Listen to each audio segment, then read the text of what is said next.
प्यारे बच्चों, आज हम कक्षा 7 की प्रश्नावली 3.3 के सवाल हल करेंगे। तीसरा सवाल है, 6 विभिन्न कक्षाओं के विद्यार्थियों की संख्याएं नीचे दी गई हैं। इन आंकड़ों को एक दंड आलेख द्वारा निरूपित कीजिए। अब ये हमें आंकड़ों की संख्या दी हुई है, विद्यार्थियों की संख्या 5वीं से 10वीं कक्षा में जितने जितने विद्यार्थी हैं, इनका हमें एक दंड आलेख बनाना है और उसके बाद नीचे जो प्रश्न दिए हुए हैं इनके आंसर देने हैं। देखिए, कक्षा 5वीं में 135 स्टूडेंट हैं, 135 विद्यार्थी, छठी में 120, 7वीं में 95, 8वीं में 100, 9वीं में 90 और 10वीं में 80। तो प्रश्न कौन से हैं, आप स्केल किस प्रकार चुनेंगे।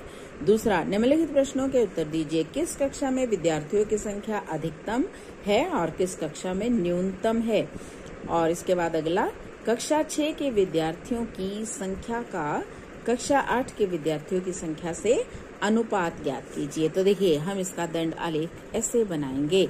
हमने ये एक ग्राफ बनाया है और यहाँ पे मैंने 0 लिखा है और यहाँ पे मैं लिखूंगी विद्यार्थियों की संख्या। यहाँ पे हम लिखेंगे विद्यार्थियों की संख्या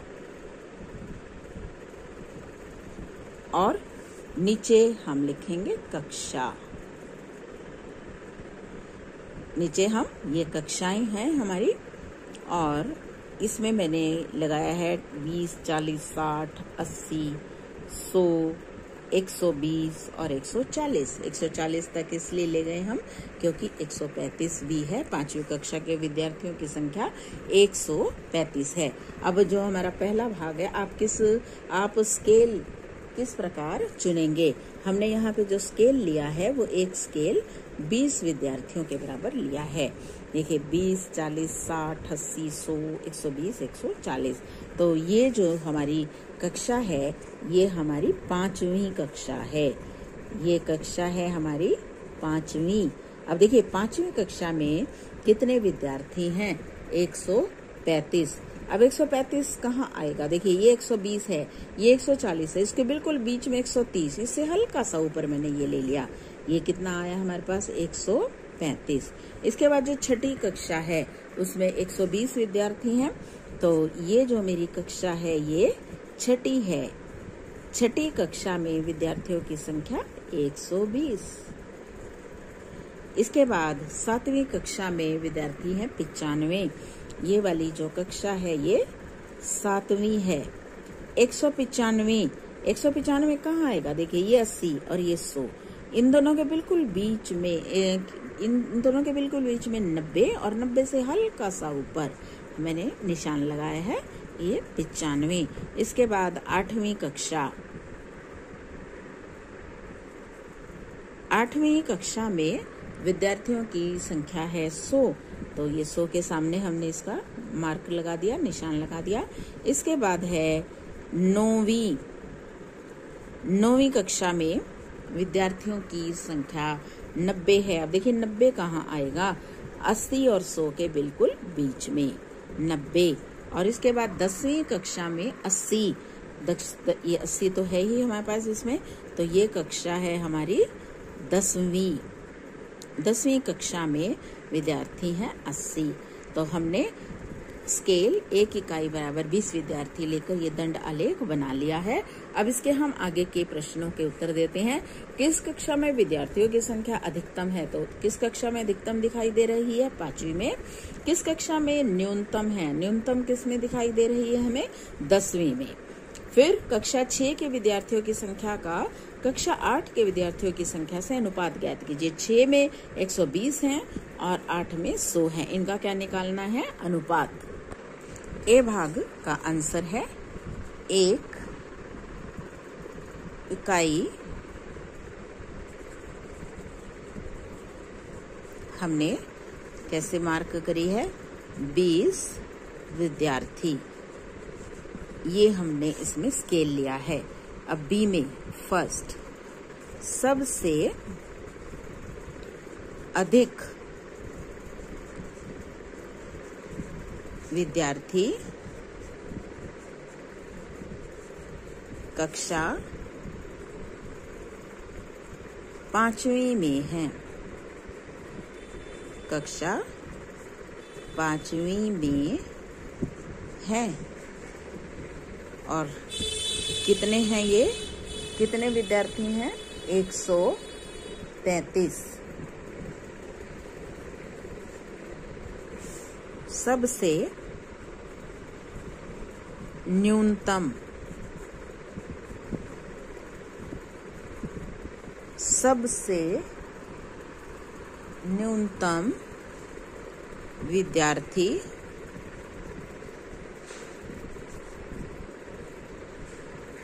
कक्षा 10वीं में हैं। कितने हैं? 80। दूसरे भाग में अनुपात बताना है। कक्षा 6ठी के विद्यार्थी, कक्षा 6ठी के विद्यार्थी 120, कक्षा 8वीं के विद्यार्थी, 8वीं के विद्यार्थी कितने हैं? 8वीं के विद्यार्थी 100। अनुपात 120 अनुपात 100 बराबर 120/100। देखिए 0 से 0 कट जाएगी। 2 के पहाड़े में 2 छिक्के 12, 2 पंजे 10, 6/5। 6/5 का मतलब 6:5। चौथा सवाल है, एक विद्यार्थी के प्रथम सत्र और द्वितीय सत्र का प्रदर्शन दिया हुआ है। एक उपयुक्त स्केल चुनकर एक दोहरा दंड आलेख खींचिए और दिए गए प्रश्नों के उत्तर दीजिए। दोहरे दंड आलेख का मतलब है कि एक ही आलेख में, एक ही ग्राफ में हमें दोनों जो दिए हुए हैं हमें आंकड़े वो बनाने हैं। देखिए अंग्रेजी, हिंदी, गणित, विज्ञान, सामाजिक विज्ञान, जो प्रथम इसका दिया हुआ है प्रथम सत्र, उसमें नंबर हैं 67, 67, 72, 88, 81, 73 और द्वितीय सत्र में 70, 65, 95, 85 और 75। इन दोनों का हमें एक ही दंड आलेख बनाना है। और फिर प्रश्न क्या है, किस विषय में विद्यार्थी ने अपने प्रदर्शनों में सबसे अधिक सुधार किया है, जिसमें प्रथम स्तर की अपेक्षा दूसरे सत्र में नंबर बढ़ जाएंगे, वो प्रदर्शन अच्छा है। किस विषय में सुधार सबसे कम है? क्या किसी विषय में प्रदर्शन नीचे गिरा है?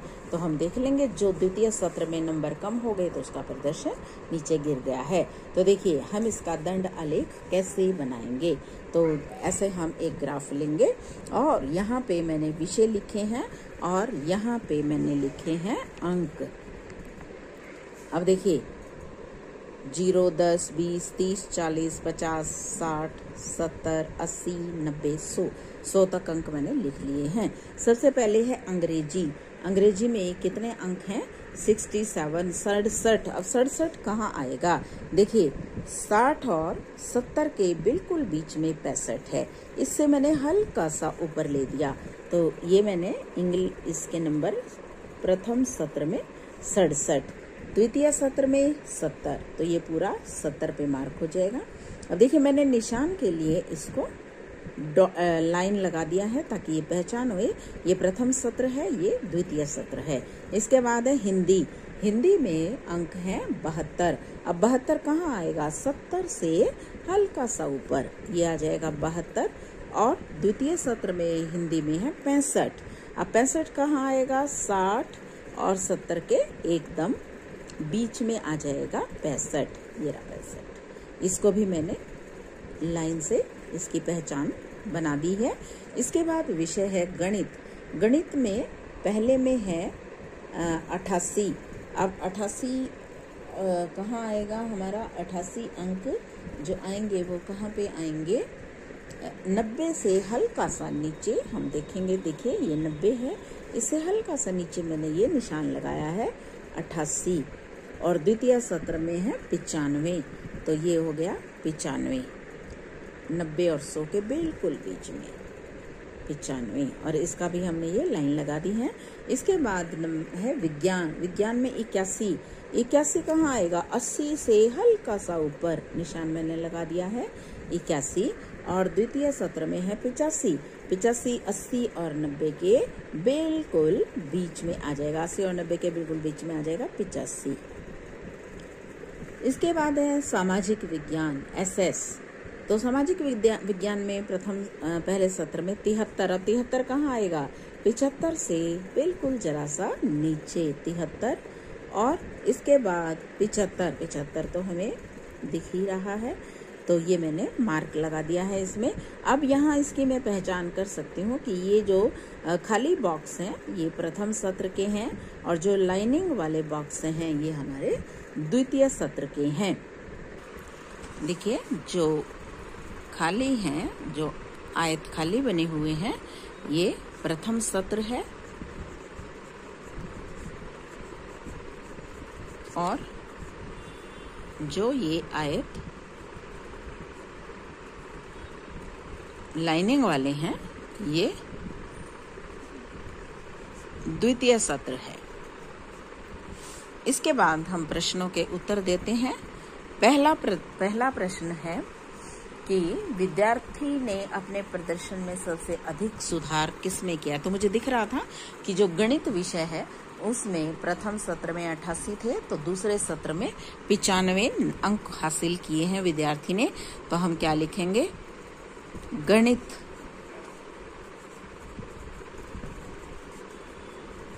विषय में विद्यार्थियों ने अपने प्रदर्शन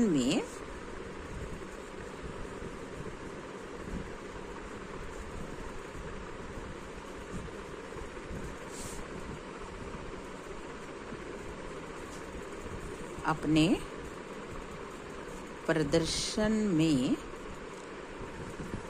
सबसे अधिक सुधार किया है।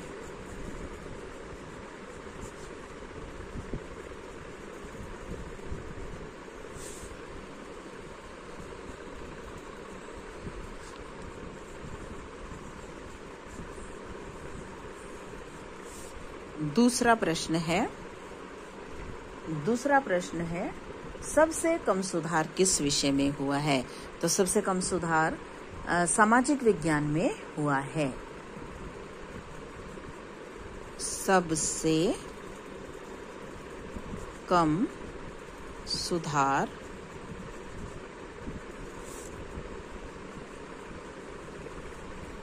सामाजिक विज्ञान में हुआ है।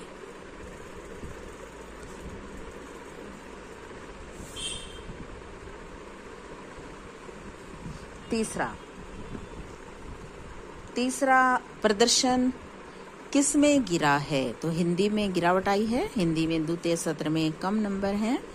हिंदी विषय में प्रदर्शन गिरा है।